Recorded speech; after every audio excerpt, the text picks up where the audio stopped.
Last week in my weekly free newsletter, Compose and Conquer, I talked about the idea of discomfort.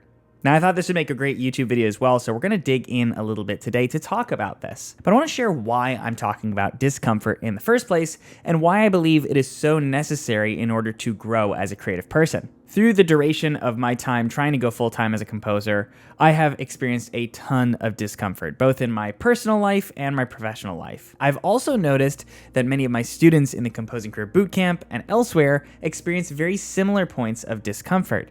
Discomfort when it comes to job insecurity, like not knowing how to pay the bills, discomfort about the quality of their music, whether it is good enough, discomfort about putting themselves out there, getting their face in front of a camera, for example, to make content, and loads of other forms of discomfort. You see, discomfort is a necessary part of this career and our creative journeys, but so often we tend to avoid it because we don't like the way it makes us feel. I can think of so many examples in my personal life where I wasn't growing simply because I was just trying to avoid discomfort. I'm an introvert, so hanging out with people sometimes can be a stressful activity for me. In the past, I used to cancel a lot of meetups with people simply because I just didn't want to deal with the anxiety of talking to somebody. I'd avoid that discomfort, and it would come at the cost of relationships with people. I've been doing health activities recently, been trying to work on my health more, and one of the things I've been pushing towards is cardio.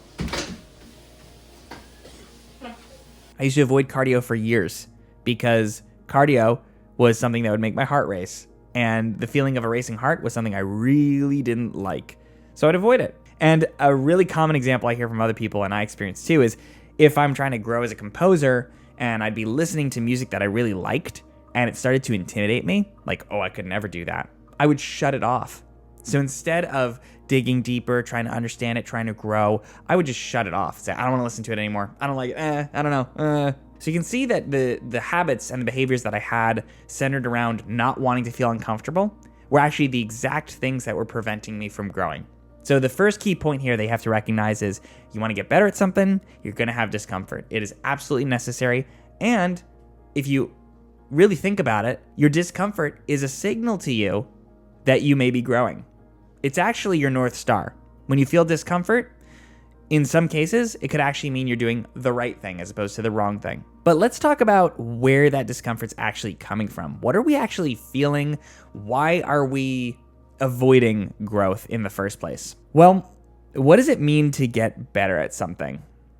If you want to get better at something, what does that mean about where you're at right now? See, if I hate leg day at the gym, why do I avoid leg day in the first place? In a lot of cases, I would argue that you avoid leg day because you don't like how leg day makes you feel. Leg day makes you feel weak. And because you don't like feeling weak, you avoid it. It's the same reason we avoid listening to music that is really good. Like, I don't want to listen to it because it reminds me of how bad I am at music. So in a lot of cases, what we tend to do is we shut out those things that would actually help us because we'd rather live in the bubble of feeling like we know what we're doing. We have to recognize this because if we can recognize this, then we can say like, oh, hey, when I feel like I don't know what I'm doing, that's good. That means that I'm probably working on something that's going to help me. Some of the exercises that I used to hate, just going through them enough times, eventually you start to see a little progress, and suddenly the thing that I hate is becoming like my favorite exercise.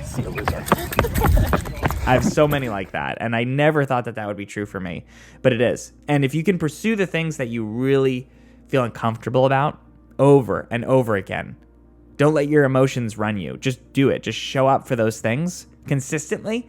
Eventually what you're going to find is you're going to see some growth, and once you see that growth, you're going to become absolutely unstoppable.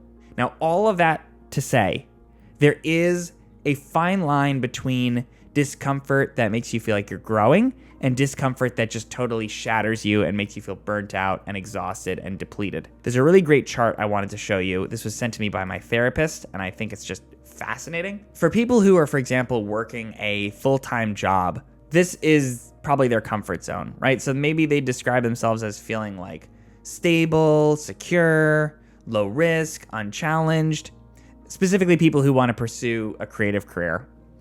Then on the other side, you have people who abandoned all security, went full bore, moved to Los Angeles, tried to become a full-time composer, working as a waiter. They're probably in the stress zone. So they're feeling frustrated, anxious, fed up, tense, fearful. I know lots of composers who can fall into the stress zone because they don't say no, so they wind up getting in situations that they're just totally burnt out. This is not the place you want to be. This is not a place of growth. It's too stressful. You're now in fight or flight mode, and when you're in that mode, you really can't grow because you can't see things clearly. So if you're in the comfort zone, you can push yourself out gradually to start to grow a little bit. Maybe if you've got a full-time job, you're going to spend an hour a week for starters, starting to reach out to people, starting to network, no longer waiting to feel ready. But if you're in the stress zone, you're going to, instead of going to the growth zone, you actually need to go back to your comfort zone. Hopefully that comes as good news to you. You don't have to suddenly be growing again. You need to reset your baseline, get comfortable. If you're completely unemployed and you're struggling to pay the bills, find something that gives you a sense of comfort and stability first before you start to pursue a creative thing. There is no universal zone for what growth is and stress or comfort. This is really up to you to decide how much comfort is helping you and how much comfort is hurting you. How much discomfort is helping you or hurting you.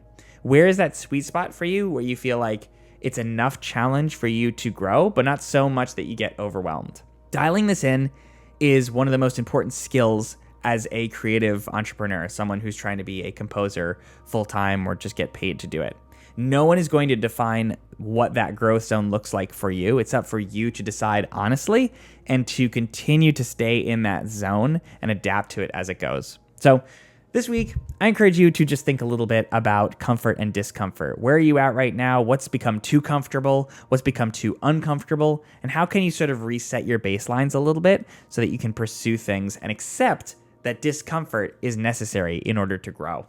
That's all for this week.